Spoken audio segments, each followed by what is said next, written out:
Welcome to the final stage of Lesson 10, the one where system stops being mysterious. Since 2014, every major distro runs on it. Ubuntu, Argel, Debian, Fedora, Arch.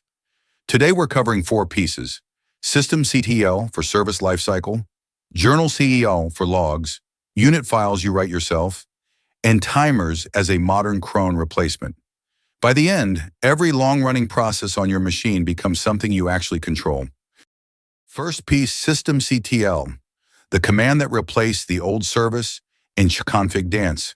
Internalize 3 verbs and you're 80% done. Start runs it now, enable makes it survive a reboot, and enable now does both in one shot.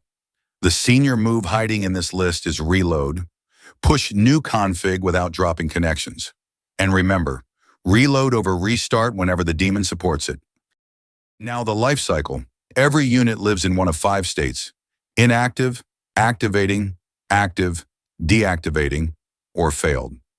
4 commands move it between them: start, stop, restart, and status. The one to watch is failed.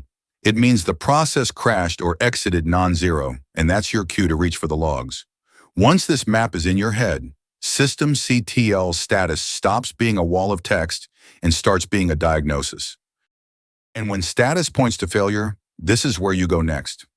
Journalctl is your window into the journal. Every service is stout and stare, indexed and queryable. 4 axes cover 95% of real work: by service with -u, by time with, since by priority with -p, and by boot with -b. Add -f to follow live, just like tail. Forget grepping, chaque var log. That's a junior habit. This is the senior move. Now piece 3, stop running long-lived apps in tmux. Write a unit file and let system own the lifecycle. 3 sections, always. Unit describes it and its dependencies, service runs it, install hooks it into boot.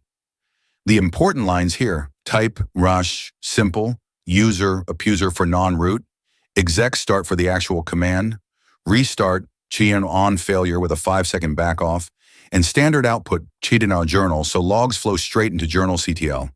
Drop the file and set up system, run daemon reload, then enable now. That's a real service.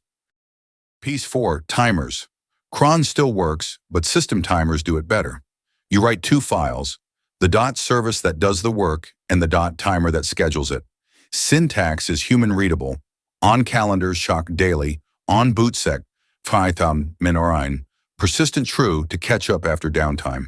And every run lands in journalctl, so systemctl list timers shows you what's queued and what last fired.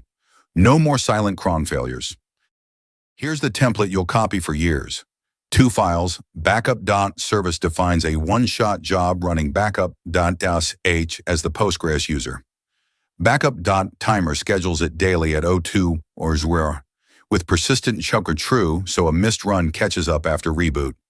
Then daemon reload, enable, now on the timer, not the service, and list timers confirms the next fire. That's a production-grade scheduled job in under 20 lines. Now zoom out for a moment.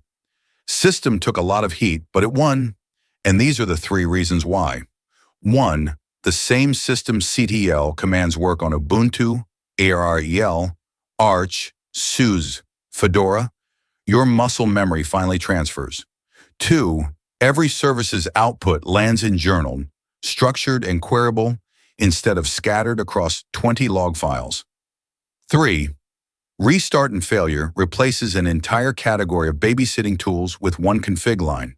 Consistency, observability, resilience. That's the deeper why.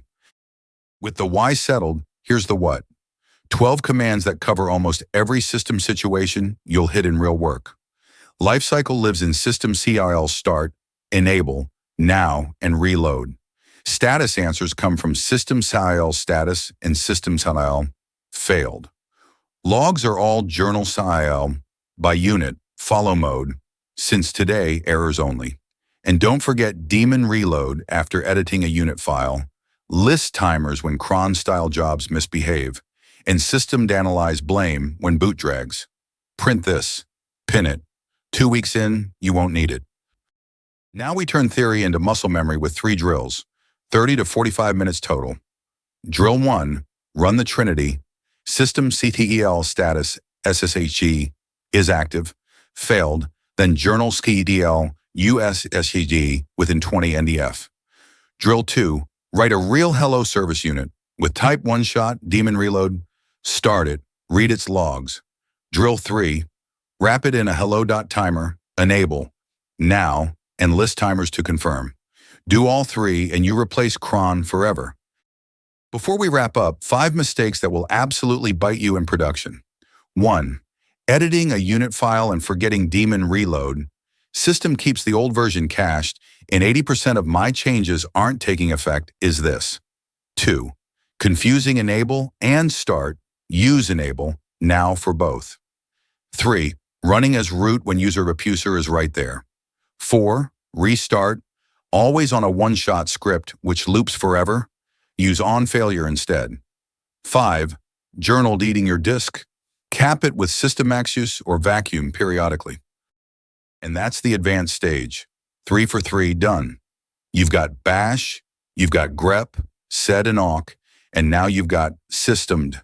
Service life cycles, logs, custom units, timers. These aren't mysteries anymore.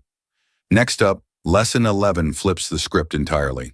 The honest stage where we talk about when not to reach for Linux and where Mac OS and Windows genuinely win. See you there.